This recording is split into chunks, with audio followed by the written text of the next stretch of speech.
अवधूत चिंतन श्री गुरुदेव दत्त. श्री गुरुचरित्र अध्याय 4.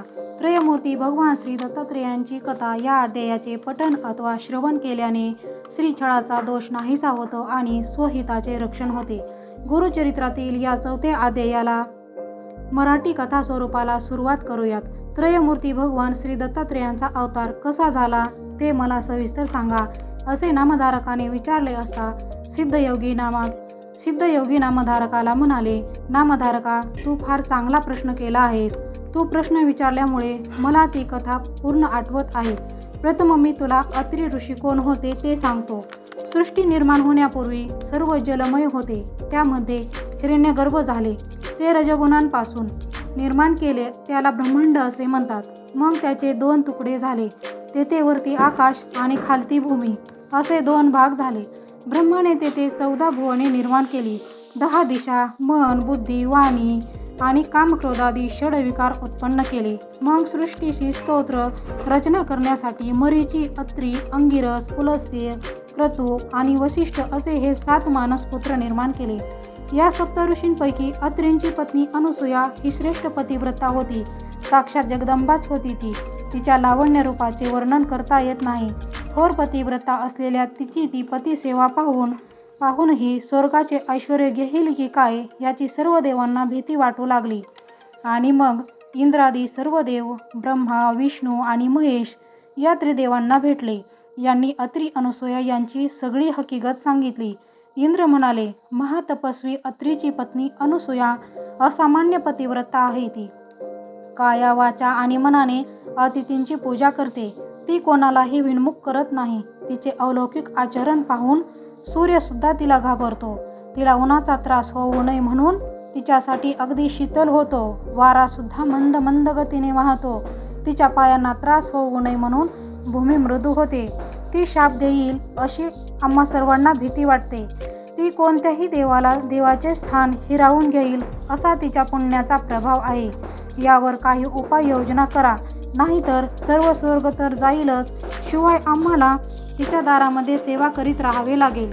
देवाचे हे घराणे ऐकताच ब्रह्म, विष्णू आणि महेश भयंकर रागावले आणि म्हणाले, चला आत्ताच आपण तिच्याकडे जाऊया आणि तिच्या पतिव्रतेचा भंग करून तिला पृथ्वीवर ठेवू, नाहीतर यमलोकाला पाठवू. असे बोलून त्यांनी सर्व देवांना निश्चिंत राहायला सांगितले. आणि मग सती अनसूयेचे सत्व पाहण्यासाठी ब्रह्मा, विष्णू आणि महेश यांनी भिक्षुकांचा वेश धारण केला. आणि मग ते तिघे जण अत्री ऋषींच्या आश्रमावर आले. त्यावेळी अत्री ऋषी अनुष्ठानासाठी बाहेर गेले होते. अनसूया आश्रमामध्ये एकटीच होती. ते अनसूयाला हाक मारून म्हणाले, माई, आम्ही ब्राह्मण अतिथी म्हणून आलो आहोत. आम्हाला अतिशय भूक लागली आहे. आम्हाला भिक्षा वाढा. तुमच्या आश्रमामध्ये सदा संतर्पण चालू असते. अतिथी अभ्यंगतांना इथे इच्छा भोजन दिले जाते असे आम्ही ऐकले आहे. म्हणून आम्ही मोठ्या आशेने इथे आलो आहोत. आम्हाला लवकर भोजन द्या, नाहीतर आम्ही परत जातो. ती भिक्षुके आपल्या दारात आलेले पाहून अनसूयेला आनंद झाला. तिने त्यांचे स्वागत करून त्यांचे पाय धुतले, बसायला दिले. त्यांना अर्घ्यपाद्य देऊन गंध, अक्षता, पुष्पांनी त्यांची पूजा केली.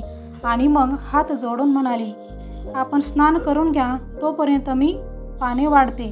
तेव्हा ते भिक्षुक म्हणाले, आम्ही स्नान करूनच आलो आहोत. आम्हाला लवकर भोजन द्या. ठीक आहे असं म्हणून अनसूयेने त्यांना बसायला पाट दिले, पाने मांडली आणि अन्न वाढायला सुरुवात केली. तेव्हा ते भिक्षुक म्हणाले, माई, आम्हाला असे भोजन नको. आम्हाला इच्छा भोजन हवे आहे. तुझ्या सौंदर्याची कीर्ती आम्ही ऐकली आहे. तुझे ते विवस्त्र सौंदर्य पाहावे अशी आमची इच्छा आहे. म्हणून अंगावरती वस्त्र न ठेवता आम्हाला भोजन वाढ. आणि तू जर हे करू शकत नसशील तर आम्ही परत जातो. त्या भिक्षुकांचे असे हे शब्द ऐकून अनसूया आश्चर्यचकित झाली. ती परमज्ञानी सती सावित्री होती. तिने ओळखले, हे कोणी साधे भिक्षुक नाहीत. आपली परीक्षा पाहण्यासाठी हे देवच आले आहेत. अशी विचित्र मागणी कोण कशाला करीन. आता हे परत गेले तर पतीच्या आज्ञेचा भंग होईल. विवस्त्र होऊन भोजन वाढेल तर पतिव्रतेचा धर्म मोडेल. माझे मन निर्मळ आहे. पतीचे तपोबळच आता मला या संकटातून तारून नेईल. असा विचार करून अनसूया त्या भिक्षुकांना तथास्तु म्हणून आत गेली. तिने आपल्या पतीचे स्मरण केले. पतीची मनामध्ये पूजा केली आणि मग तीर्थाचे भांडे बाहेर घेऊन आली.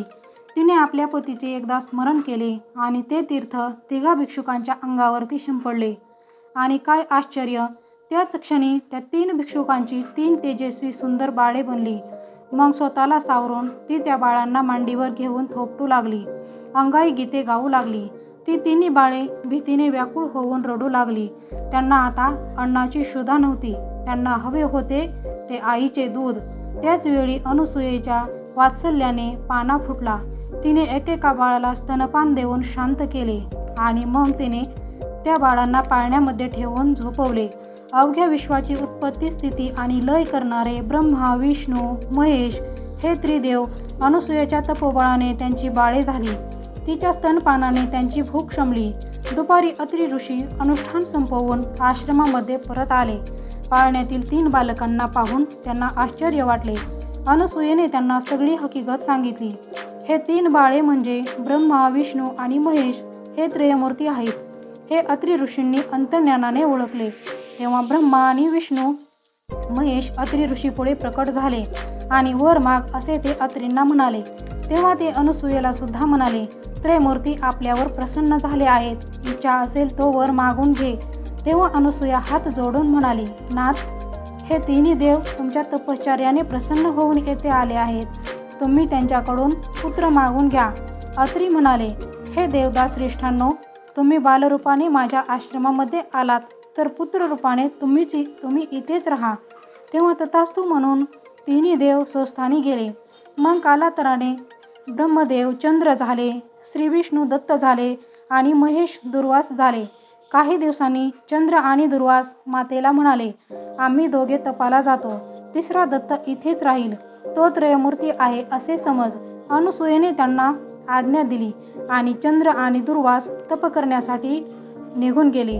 त्रयमूर्ती दत्त मात्र आई वडिलांची सेवा करीत तिथेच राहिले. ब्रह्मदेव आणि भगवान शंकर यांनी आपापले दिव्य अंश दत्ताच्या ठिकाणी स्थापन केले आणि तेव्हापासून दत्त अत्री अनुसूयेचा पुत्र, श्री विष्णूंचा अवतार आणि असे असूनही त्रयमूर्ती दत्तात्रेय म्हणून एकत्वाने राहिले. अत्री म्हणून आत्रेय आणि अनुसूयेला देवाने तो दिला म्हणून दत्त. तो दत्तात्रेय महाप्रभू हाच गुरु परंपरेचे मूळपीठ आहे. अशा प्रकारे सिद्धमुनींनी नामधारकाला दत्त जन्म अवताराची अद्भुत कथा सांगितली. ती श्रवण करून नामधारकाला अतिशय आनंद झाला आणि मग तो सिद्धमुनींना म्हणाला, हे गुरुदेव, श्री गुरु दत्तात्रेयांचे पुढे कोणकोणते अवतार झाले ते मला सविस्तर सांगाल का? तेव्हा सिद्धयोगींनी तथास्तु म्हटले. दत्तात्रेयांचा अवतार मार्गशीर्ष पौर्णिमेला झाला. या दिवशीच श्री दत्त जयंती असते आणि अशा रीतीने श्री गुरुचरित्रातील हा दत्त अवताराचा कथाभाग असलेला 4था अध्याय समाप्त होत आहे. पुढील कथा 5व्या अध्यायामध्ये. तोपर्यंत श्री गुरुदेव दत्त. श्री स्वामी समर्थ.